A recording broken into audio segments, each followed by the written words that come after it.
नमो भगवते वासुदेवाय।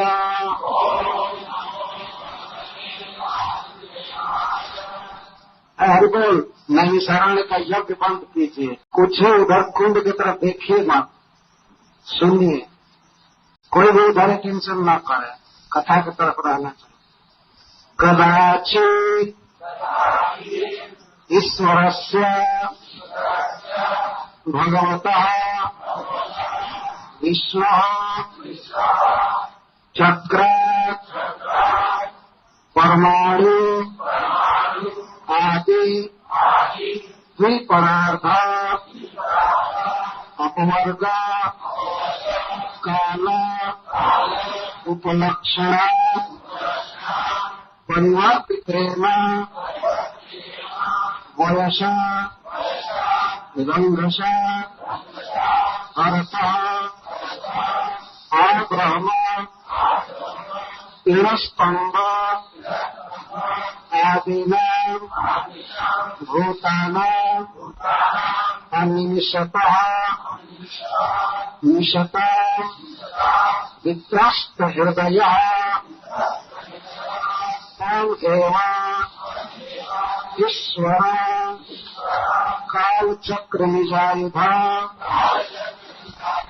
साक्षात् भगवन्तं यज्ञ पुरुषां अनादृत्य पाखंड देवतः क्रौंक गृध बट प्राय आर्च समय परिहृतः शांत्यत्वेन अभिधत्ते। तो इस प्राकृत जगत का वर्णन किया जा रहा है। इस माया जगत में विशेषकर मनुष्यों की कैसे चेतना हो जाती है, किस तरह वे भोगों में पड़ जाते हैं या पाखंड में पड़ जाते हैं, इसका वर्णन किया गया है। इस श्लोक में पाखंड का वर्णन किया गया। हरि बोल। क्यों नहीं मानते? कोई दूसरा कार्य नहीं होना चाहिए। इस जगत में ईश्वर का ज्ञान है नहीं। भगवान के बारे में बहुत कम लोगों को ज्ञान है, परंतु भगवान के विषय में श्रद्धा बहुत लोगों को है कि भगवान है, जगत के ईश्वर है, चाहे निराकार है चाहे जैसे हैं, भगवान है, इस विषय में बहुत लोगों की धारणा है। लेकिन भगवान वास्तव में क्या है और उनके साथ हमारा क्या संबंध है और उस संबंध के अनुसार हमारा क्या कर्तव्य है, इस विषय को बहुत कम लोग जानते हैं। तो यहाँ बताया जा रहा है कि यह अनेक समुदाय इस भावात्मों में, इस संसार रूप वन में चलता रहता है और कभी कभी यह सिंहों के समुदाय को देखकर भयभीत हो जाता है। तो पहले इसकी थोड़ी सी व्याख्या हुई थी। यहाँ पर सिंह समुदाय का अर्थ है काल के विविध अंग।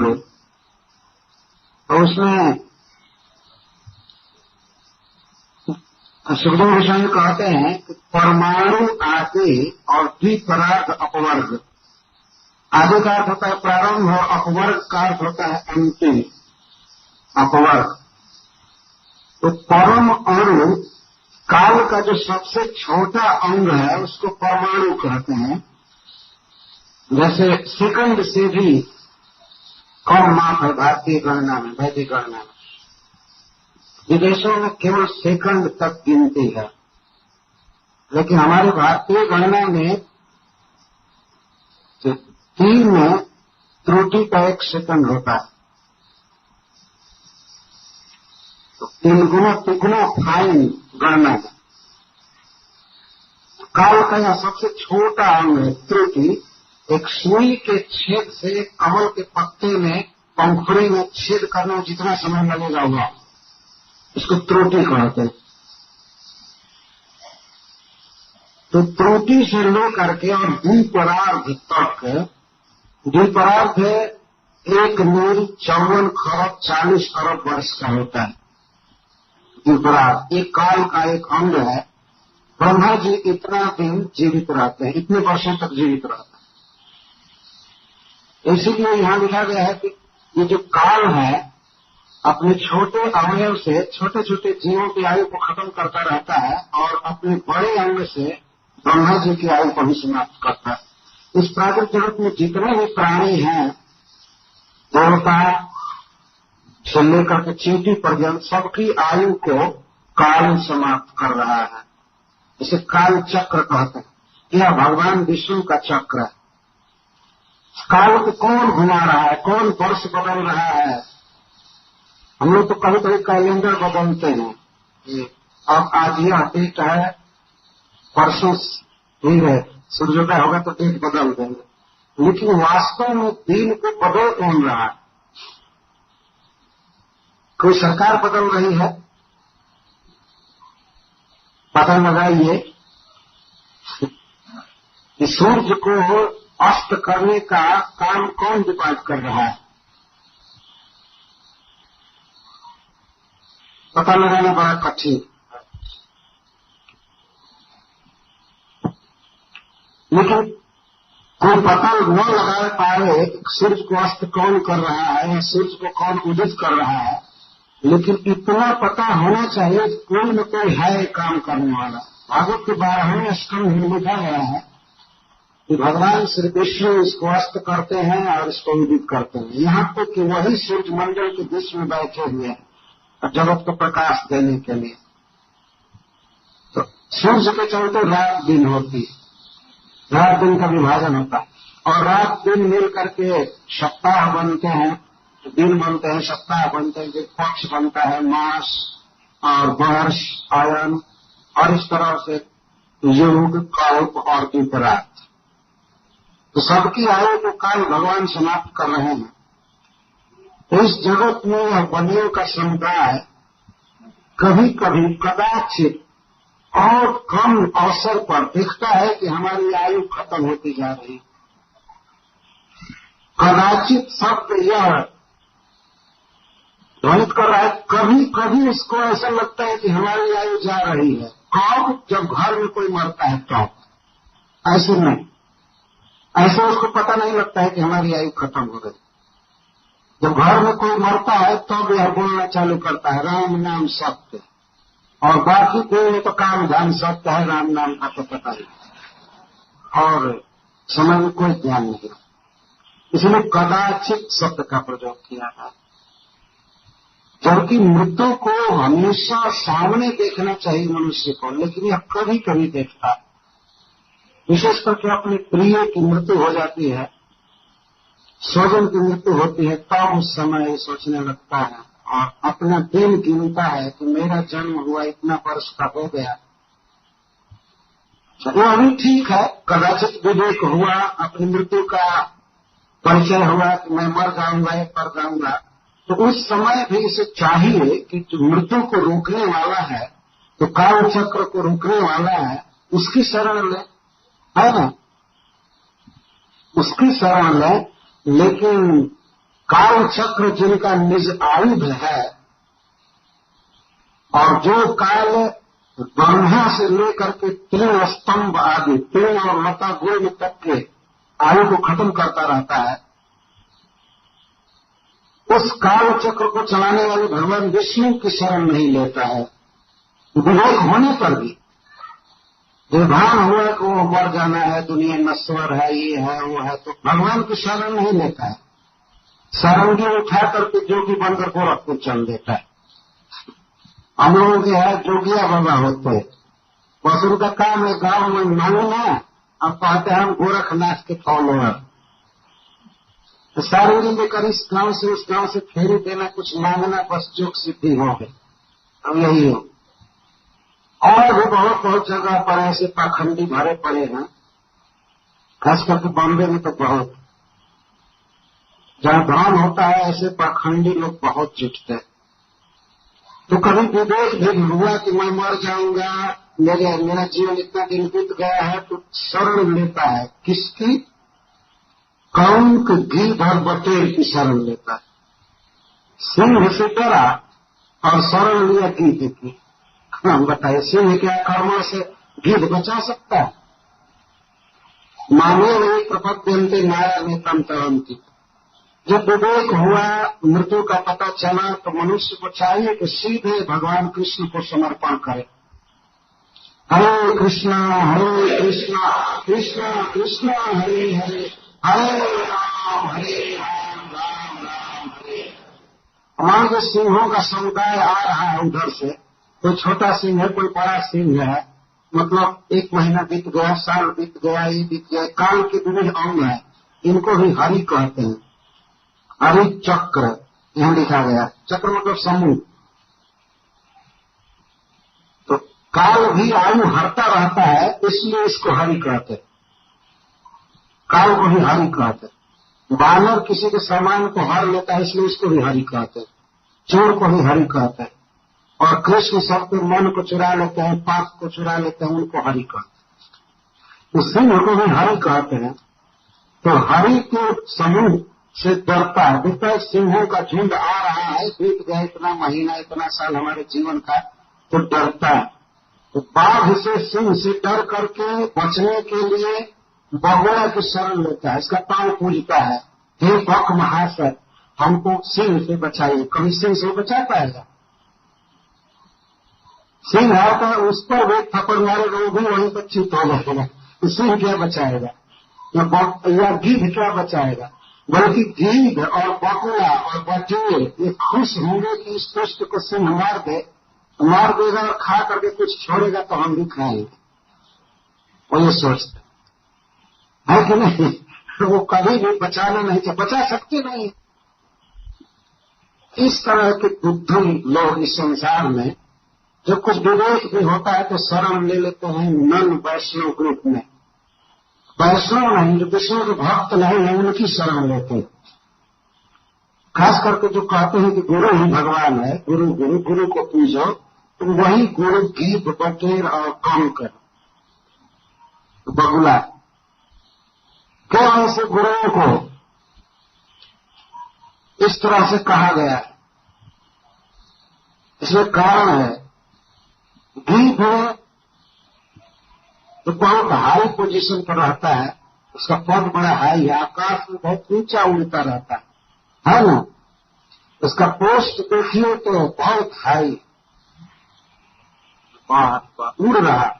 हंस है, मान सरोवर में रहता है, किसी तालाब में रहता है, लेकिन वह खाता क्या है?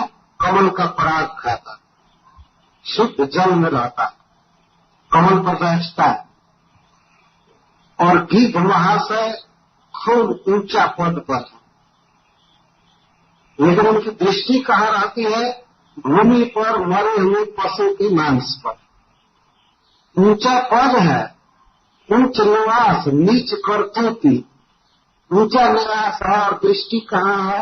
ऐसे। तो ऐसे ही कुछ आश्रमों में कुछ गुरु और महंत बने हुए है, तो बड़ा हाई पद, महंत जी हाँ, चावल दिलाया जाता है, ये किया जाता है, लेकिन उनकी दृष्टि कहाँ होती है? किसी स्त्री की ओर। और भी मन संस्कार जो है उधर दृष्टि रहती है। खास करके उनका जो भोजन सिद्ध नहीं होता है तो उसको गिद्ध कहा गया। कोई भी गुरु जिसका भोजन सिद्ध नहीं, जो भगवान विष्णु का प्रसाद नहीं खाता है, वो गिद्ध है। तो ऐसे गिद्ध की शरण कुछ लेते हैं मूर्ख लोग। अगर अपने घर का काम धंधा भी छोड़ते हैं, उस गिद्ध को ले जाकर कुछ पैसा भी अर्पित करते हैं और उसका चेला बन जाता है और कहते हाँ हम ठीक हो गए, अब तुमको काल चक्र से बचा लेगा। मानो ये प्रपद्यन्ते माया में तंतरंती थे, जो कृष्ण के शरण में वही बच सकते हैं। तो गिद्ध बगुला बटेर क्या बचाएंगे? तो जिनका भोजन बिल्कुल दूषित है, जो कभी भी कृष्ण प्रसाद नहीं खाते हैं, वे सभी गिद्ध हैं। खास करके गिद्धराज हैं गुरु लोग। बहुत जगह ये गिद्ध लोग आश्रम खोल करके बैठे हैं, और मंदिर तो नहीं, लेकिन हाँ आश्रम बना कर बैठे। मंदिर तो बनाए तब तो भगवान को रखना ही पड़ेगा, है ना? तो ऐसे बहुत से गिद्धों के आश्रम जहां था, और जाकर उनकी शरण लेता है, समर्पण करता है। गुरु ब्रह्मा गुरु विष्णु गुरु देवो महेश्वर गुरु साक्षात परब्रह्म तस्मै श्री गुरुवे नमः। इस तरह से ये कहता रहता है।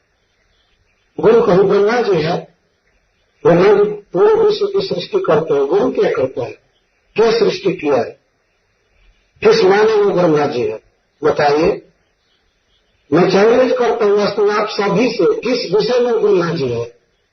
ब्रह्मा जी पूरे विश्व की सृष्टि की है, हम सबका शरीर बनाए। गुरु क्या बना सकता है, क्या बनाया है? और शिव जी पूरे विश्व का संहार करते हैं, महादेव है, और किसका संहार कर सकता है? और एक आदमी की हत्या ही कर देगा तो जेल में चला जाएगा, वो क्या प्रलय करेगा, है कि नहीं? और विष्णु वो सबके हृदय में है, सब जगह प्रविष्ट है, सबका पालन करते हैं। गुरु किसके किसके हृदय में है? उसके टेंशन से कोई रुपया कार्य कर लेगा तो नहीं जानेगा, और हो गया विश्व सर्वव्यापक। और गुरु साक्षात परब्रह्म तस्मै श्री गुरुवे नमः। गुरु साक्षात परब्रह्म हो गया, ऐसे गुरु को प्रणाम है। और साक्षात परब्रह्म जो वास्तव में है उनको धिक्कार है उनसे कोई मतलब नहीं। इसीलिए यहां लिखा गया अनादृत्य काल चक्र जिनका अपना आयुध है, काल चक्र जिनके हाथ में है, ऐसे प्रभु का साक्षात भगवंतम यज्ञ पुरुषम अनादृत्य, उनका अनादर करता है। जो यज्ञों के भोक्ता है भगवान विष्णु साक्षात भगवान है। साक्षात भगवान का अर्थ है समस्त ऐश्वर्यों से, ऐश्वर्य वीर बल आदि से परिपूर्ण है, समस्त जीवों का पालन कर सकते हैं, सबको शरण में रख सकते हैं। लेकिन ऐसे यज्ञ पुरुष भगवान को छोड़कर पाखंड देवता कंक गृह बट प्राय आर्ज समय पर होता संकेत न अभिधत्त। पाखंड देवता का कोई अर्थ है, कुछ ऐसे लोग अपने देवता मान लेते हैं जो वेद शास्त्र में वर्णित नहीं है, वेद में जिनका उल्लेख नहीं। बहुत से ऐसे ग्रुप हैं, सब क्या नाम रखा जाए इस मंच से, जैसे बौद्ध आदि, ये इनके ये भी मान लेते हैं कि हमारा कोई देवता है, लेकिन वो पाखंड देवता उन्हें कहते हैं। नग्न रहना, मंदिरों में नग्न मूर्ति रख दिए और कहते हमारा देवता है, वो उनका देवता है। इस तरह से सारी दुनिया में सब जगह पाखंड देवता है, और उनको पूजने वाले, उस पंथ का प्रचार करने वाले गुरु लोग भी उसी तरह के हैं। तो वैसे पाखंड देवताओं को और गुरुओं को कंक गृह और बट कहा गया। कपि लोल, कपि शब्द का अर्थ होता है लोल, लोभी, जो पैसे के लोभी होते हैं उनको कंक कहा गया। और गिद्ध कहा गया है जो खान पान शुद्ध नहीं रखे, कभी भगवान को भोग नहीं लगाते। कहीं कहीं तो हम देखते हैं गुरुओं के आश्रम में जहां केवल गुरु ही उपास्य है। मैं एक आश्रम में चला गया था श्री पंचमी को, बसंत पंचमी को, तो मैं देखा गुरु जी झूला पर बैठे हुए थे और भोजपुरी में गीत चल रहा था, हमारा सब गुरुदेव के झूलेला पालना, और वो झूला रहे थे, बारी बारी से पैसा अर्पण कर रहे थे, और वो बच्चा जैसा बैठा था। तो हमको भी कहा गया कि आप भी जरा झूलाइए का, बस बस बस करो, हम कृष्ण को झुलाने के अलावा और जाने ही नहीं है किसी। जन्माष्टमी के दिन हम लाला को झूला झूला, इसको क्यों झूला झूला? वो कह रही है अश्व मत बोलिए, सर्वनाश हो जाएगा। मैं कहा होने तो सर्वनाश सर्वनाश हो जाएगा, इस पाखंडों को झूला न झूलाए तो सर्वनाश हो जाएगा। खूब गा रहे थे, बजा रहे थे, और उसका जूठा प्याज लहसुन आदि सब खा रहे थे। ये चल रहा पाखंडी, इसको पाखंडी कर। खंड मतलब चिन्ह, पाप का चिन्ह जो पाखंड कहते हैं। संस्कृत में खंड का अर्थ होता है चिन्ह, सिम्टम, पाखंड।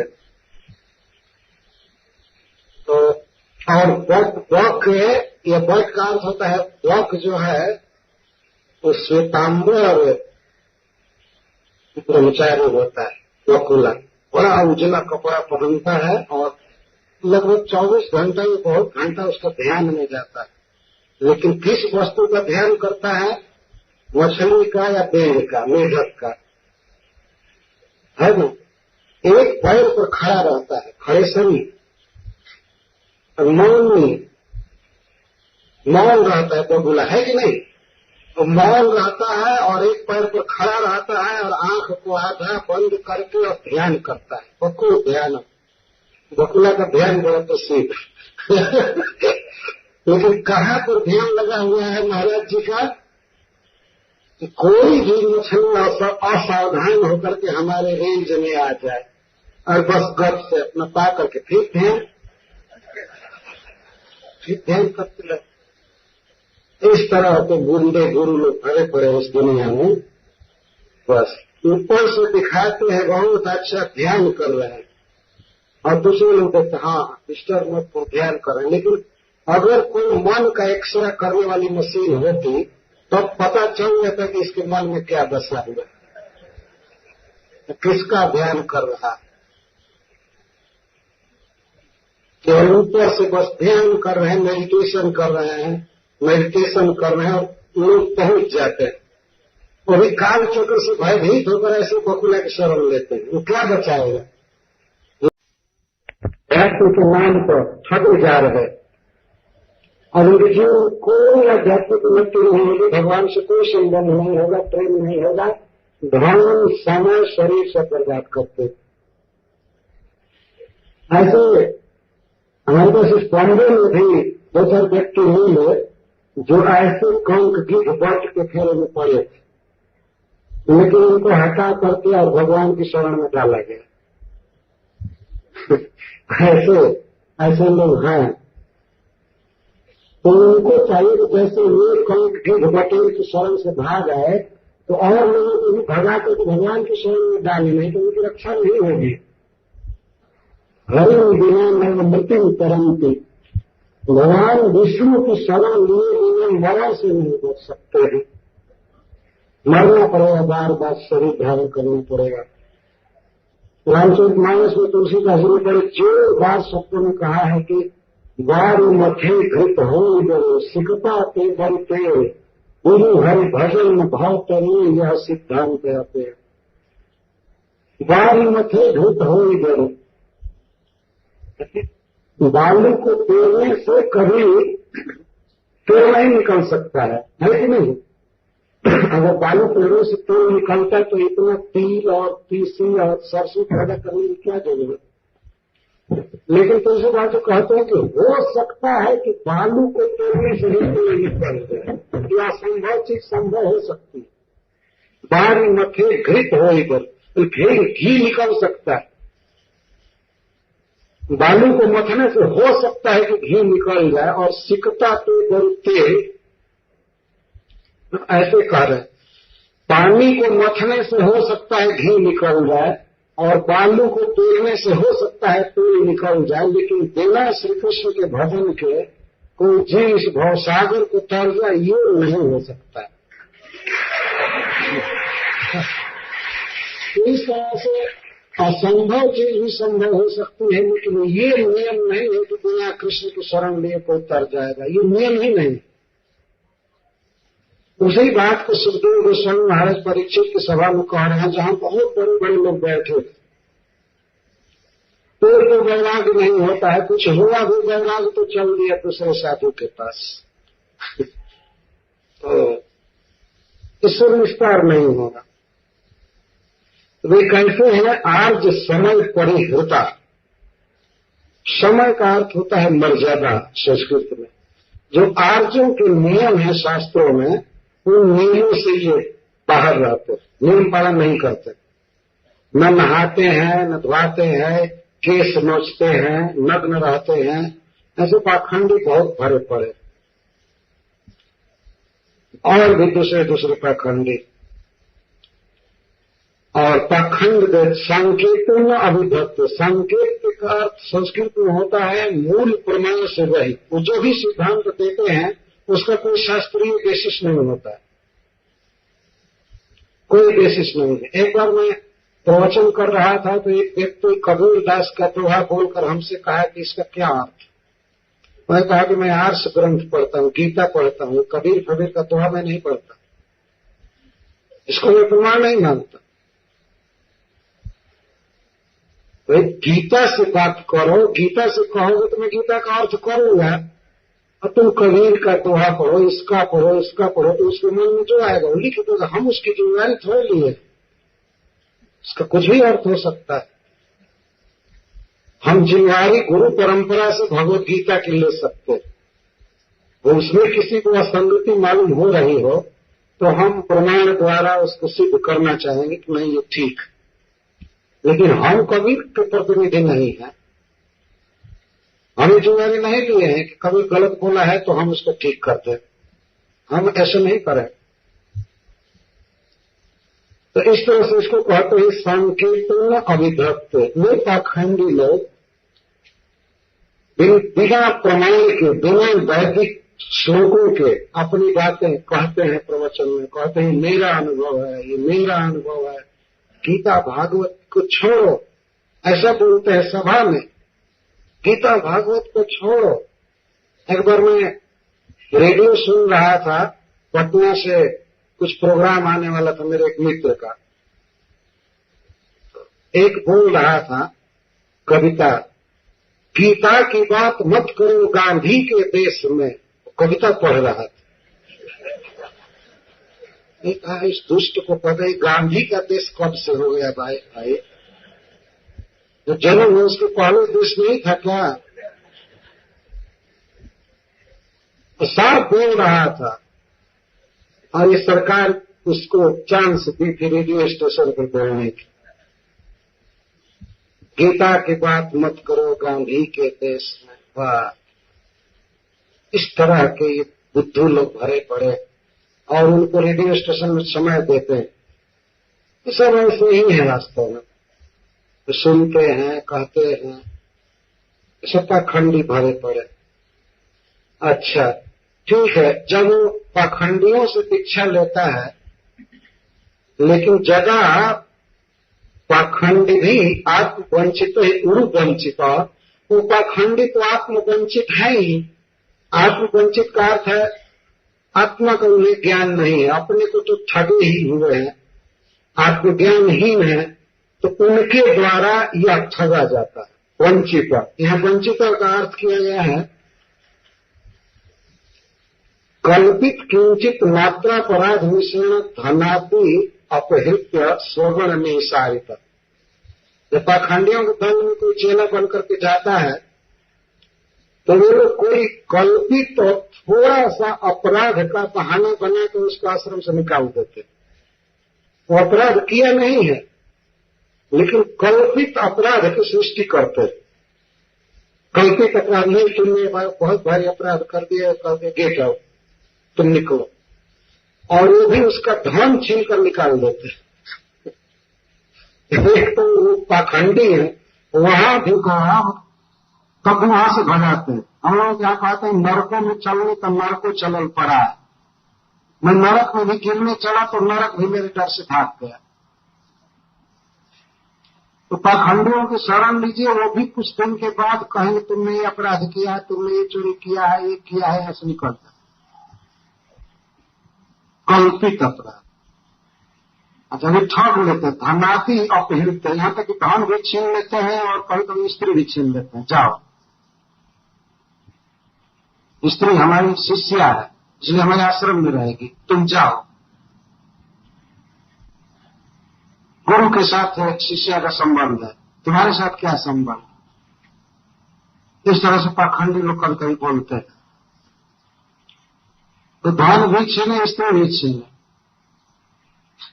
पाखंडी ऐसे हैं, ऐसे स्त्री छीनने वाले बहुत कम हैं, लेकिन फिर भी हैं। इस भवतरी, इस संसार। धन तो प्राय छीन कर निकाल देते निसारी। तब क्या करता है, तो बड़ा दीर्घ श्वास लेता है, अब क्या करूं, अब क्या करूं। तब ब्रह्म कुलम समावेशन, तब ब्राह्मणों के समाज में आता है।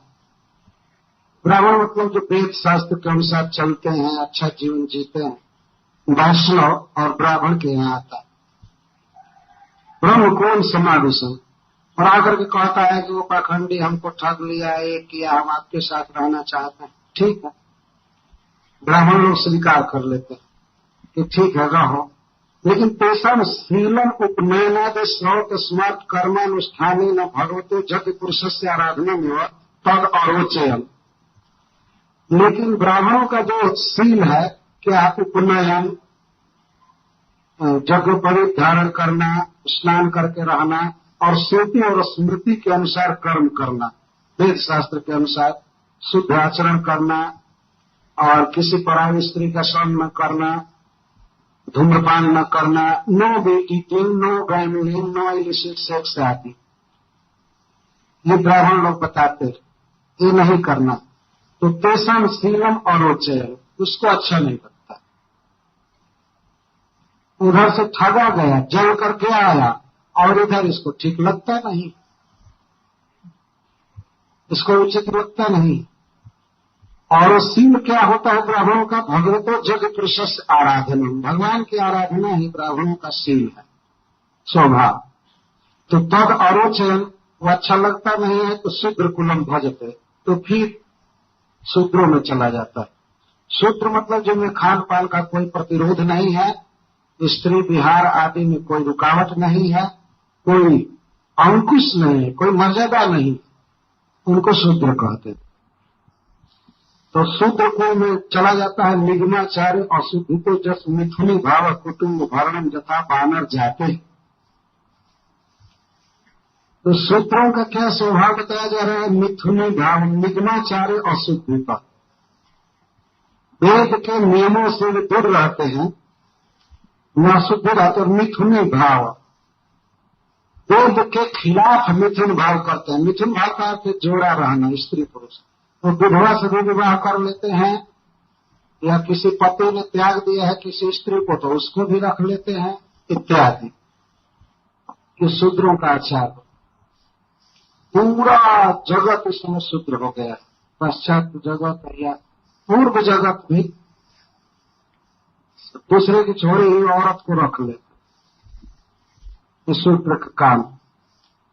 इसको कहते हैं निगमाचार्य अशुद्धितः मिथुनी भाव।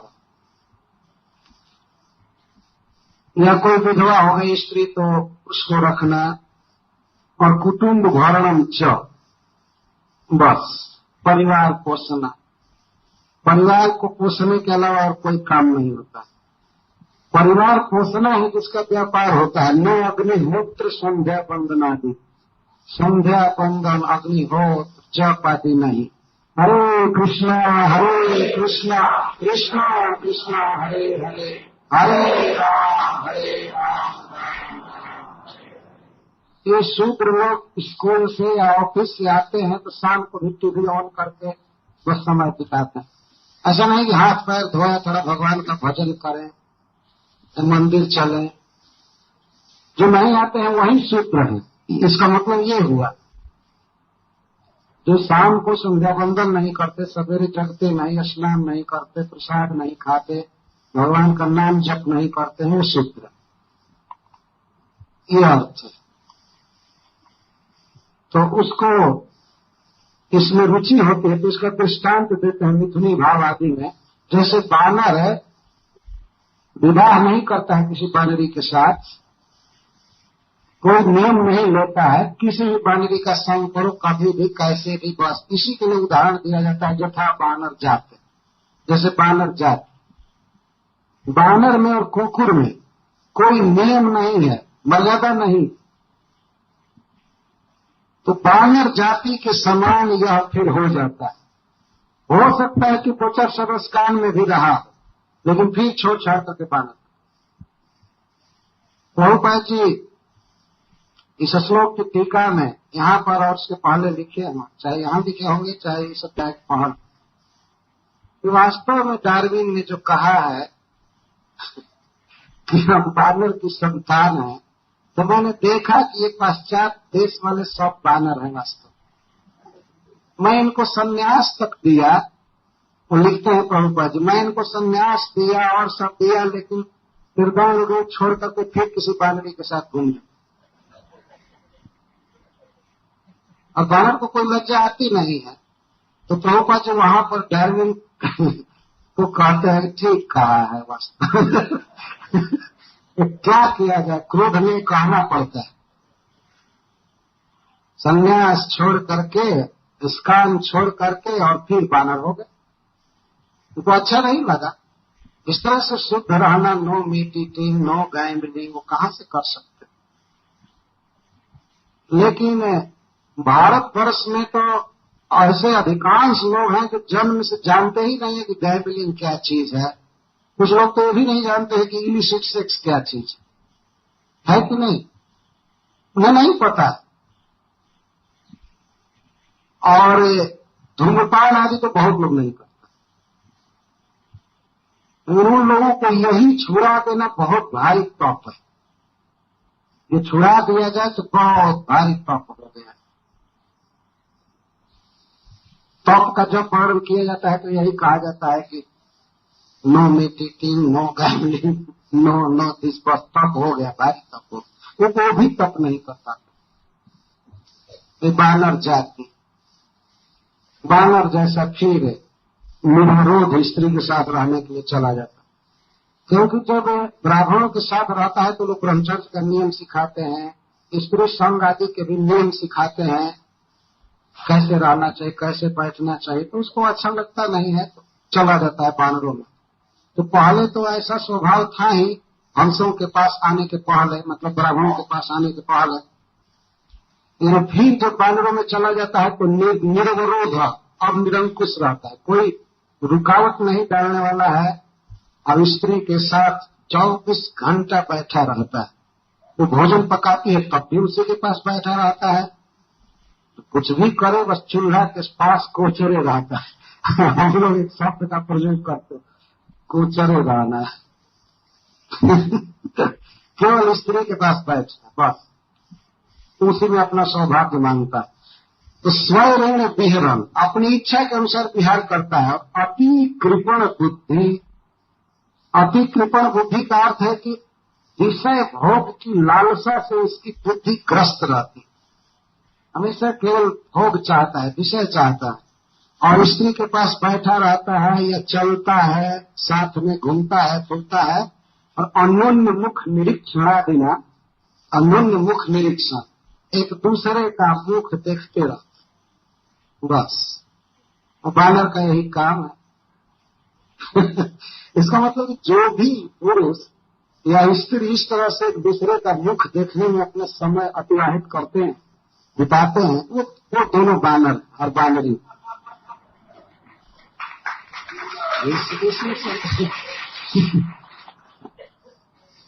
हमसे दोपहर में कहा गया था कि महाराज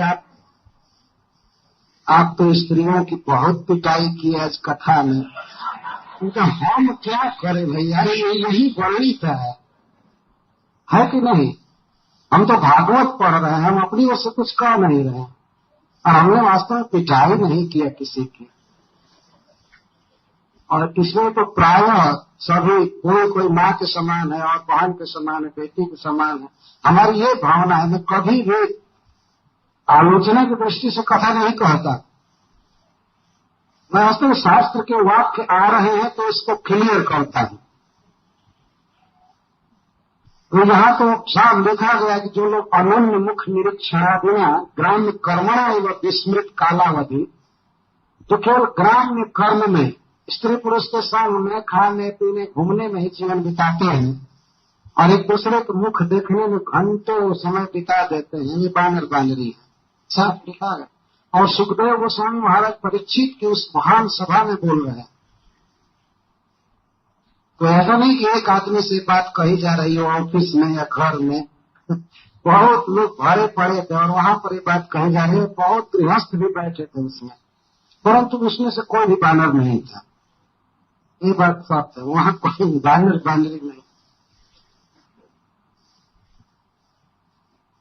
तो बानर में एक चीज है कि उसके स्त्री संग में, बानरी के संग में कोई अंकुश नहीं, कोई शास्त्र का नियम नहीं है ना। जो भी मनुष्य शास्त्र के आज्ञा को, अंकुश को स्वीकार नहीं करता है, वो बानर हुआ। और दूसरा गुण है उनमें, गुण कहिए अवगुण कहिए, जो स्वभाव, वो है हमेशा एक दूसरे के मुख को देखना। ऐसे विस्मृत कालावधि, मुख देखने में और ग्राम्य कर्म में। ग्राम्य कर्म का मतलब है संभोग, बस आपस में संग करना और एक दूसरे को देखना। इसी में मरणावधि भी भूल जाता कि हमको एक दिन मरना भी है, ये भी भूल जाता। और बहुत लोग तो मरते समय भी अपनी पत्नी का ही चिंतन करते हुए मरते। ऐसा भागवत में एक जगह लिखा गया। और दूसरे शरीर में उन्हें स्त्री का देह लेना पड़ता है। यह शास्त्र का सिद्धांत।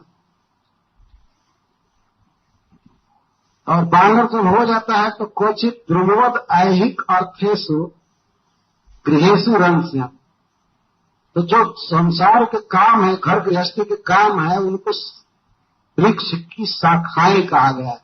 तो शाखाओं पर ही इधर से उधर झूमता रहता है।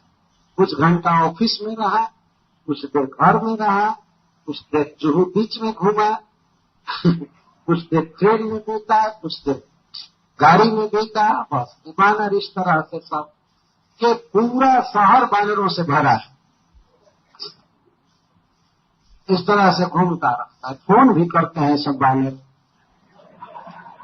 कंप्यूटर भी रखे हैं, बड़े बड़े पदों पर हैं, बड़े बड़े पदों पर हैं, ऑफिसर हैं, है कि नहीं? लेकिन वास्तव में इनका कार्य जो है बानर का है। बानर से ज्यादा बेटर नहीं सोचते। तो उसको कहते हैं द्रुमवत, मतलब वृक्षवत ऐहिक अर्थेषु गृहेषु, जो केवल इहलोक के अर्थ को साधेगा। केवल रुपया पैसा मिल जाएगा, भोगेंगे खाएंगे, लेकिन परलोक की चिंता इसको नहीं होती। परलोक की कभी चिंता नहीं होती है, कभी भी माला नहीं जपता है बानर। ये ध्यान रखना चाहिए कि जो लोग माला नहीं जपते हैं वही बानर, और जो भगवान कृष्ण के भक्त हो गए वे अब आदमी है या देवता है। हरे कृष्णा कृष्णा कृष्णा हरे हरे, हरे राम राम राम। तो ऐहिक अर्थेषु केवल इस शरीर को साथ देने वाले, आराम देने वाले कामों में रहता है। जथा बानर, जैसे बानर, हमेशा उदाहरण दे रहे वैसे बानर। और सुतता और मत्सला, थोड़ा थोड़ा आगे बढ़ जाए। हरे कृष्ण शांत, हरे कृष्णा कृष्णा कृष्णा हरे हरे, हरे राम राम राम हरे।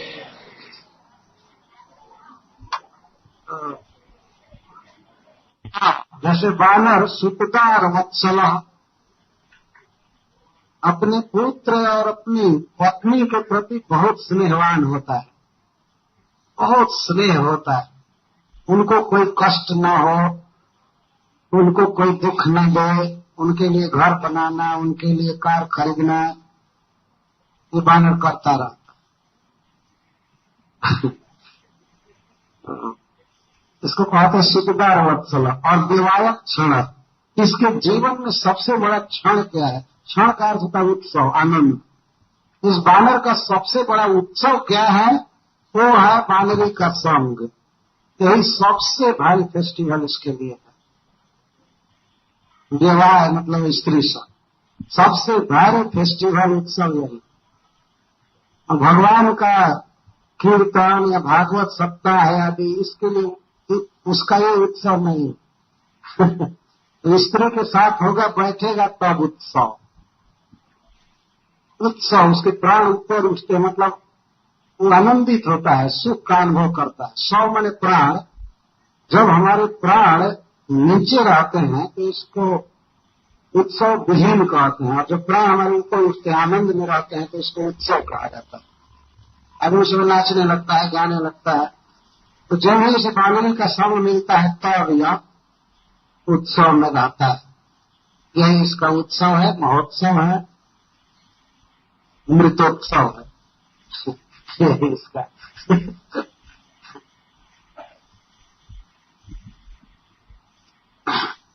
तो जिस तरह वानर बेहोश होकर सीधे भूल करके वृक्ष पर घूमता है, फिरता है, बांधी का संग करता है, लेकिन बहेलिया कभी कभी उसको फंसा लेता है, उसके पास में हो जाता है। तो विवशः स्वबंधने, स्वबंधने, पुत्र और स्त्री के तो बंधन में रहता ही है, बाद में जमराज पकड़ करके ले जाओ। रह गया काम, केवल स्त्री पुत्र आदि के पालन में रहा और उधर जमराज पकड़ कर ले।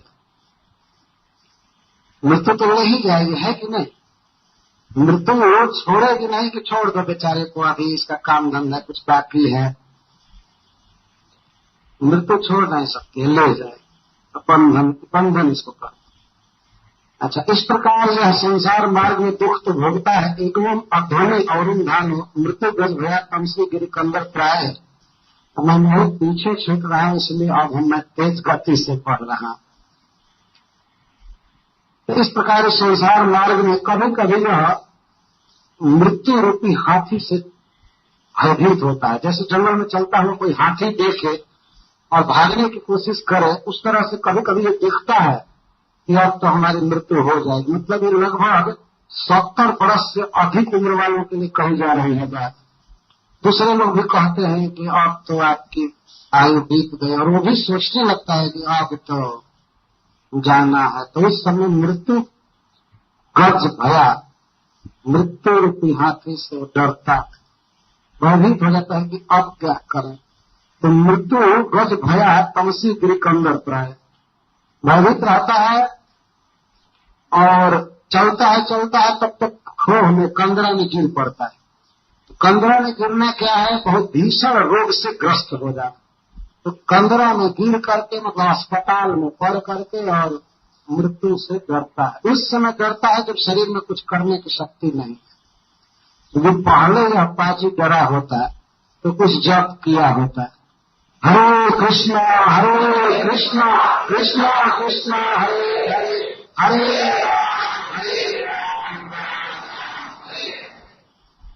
उस समय एक कंदरा में पड़ा रहता है।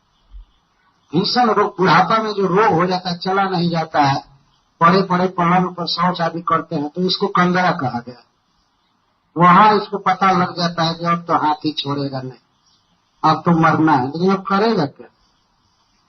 क्वचित शीत वार्ता पुण्यक दैविक भौतिकात्मीय नाम दुखा नाम प्रति निवारण अकल्पो तुरंत विषय विषण आस्ते। तो कभी कभी दैविक भौतिक आत्मीय दुख को दूर नहीं कर पाता है, शीत उष्ण आदि को, तो बहुत दुखी होता है। देवताओं से जो दुख मिलता है उसको दैविक दुख कहते हैं, जैसे महामारी फैलना, अधिक वर्षा होना, सूरज की गर्मी बहुत होना, झाड़ा पड़ना, भूकंप होना। और जो जीवों से दुख होता है उसको भौतिक दुख कहते हैं। ये भूत का अर्थ होता है जीव, जैसे चोर से दुख, बेटा से दुख, पत्नी से दुख, सरकार से दुख, मच्छर से दुख, माछी से दुख। तो दुख होता ही रहता है कि नहीं? इस संसार में मनुष्य को सबसे ज्यादा दुख अपने बेटा से मिलता है, सबसे अधिक। वो माने या ना माने, लेकिन सबसे अधिक दुख मिलता है। तो इसको भौतिक दुख कहते हैं। और आध्यात्मिक दुख कहते हैं जो शरीर में रोग और मन में चिंताएं उत्पन्न हो जाती, इसको दैहिक दुख कहते हैं। इस तरह बहुत दुख से करके आक्रांत रहता है, रोता रहता है।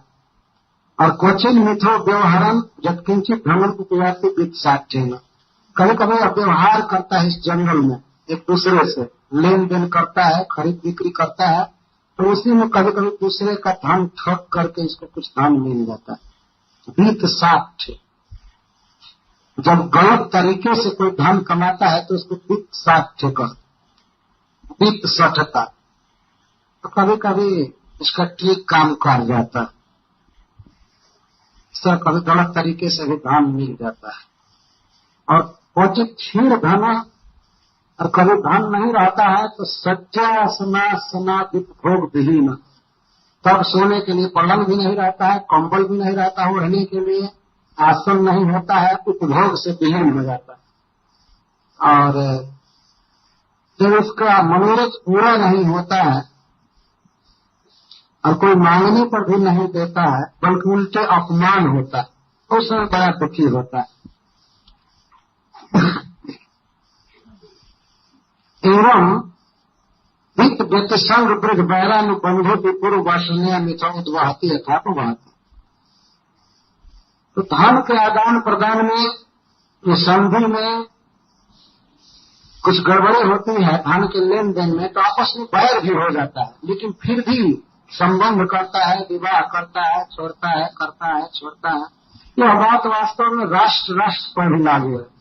आपने सुना होगा किसी किसी राष्ट्र में समझौता होता है कि हम और आप अब मित्र हैं, आप मित्र भाव से रहेंगे, लेकिन कुछ दिन के बाद लड़ाई थम जाती और फिर कभी मित्रता हो। चाइना बहुत पहले 1962 से पहले कहता था हम भारत के मित्र हैं, तब तक एक आक्रमण कर, वो मित्र कह रहा, मित्रता थी। तो इसी तरह जैसे राष्ट्र राष्ट्र में कभी मेल होता है, कुछ बनियों के समुदाय कुछ बनियों के समुदाय से मेल करते हैं, कभी फिर बैर करते हैं। इसी तरह परिवार में भी एक परिवार का दूसरे परिवार से कभी प्रेम होता है तो उसके बाद फिर जा कोई संबंध नहीं है ना। इसलिए हम विवाह करते हैं, बहुत मेल होता है स्त्री पुरुष का, कुछ दिन के बाद डाइवर्स, कोई मतलब नहीं, कुछ पता ही नहीं कि वो कहाँ पका खा रही है, वो कहाँ गया, दोनों का पता ही नहीं। विदेशों की बात कर रही, विदेशी बनियों की बात। अमेरिका यूरोप के वन में, भवाटवी में ये ज्यादा है चलता है। तो धनादि के आदान प्रदान में थोड़ा कम बेसी हुआ, बस झगड़ा या प्रीति जो भी है होता रहता। अब इस भवाटवी का उपसंहार कर रहे हैं। एकस्मिन् संसाराध्वनि नाना क्लेशोपसर्ग बाधिते आपन्न विपन्नो जत्र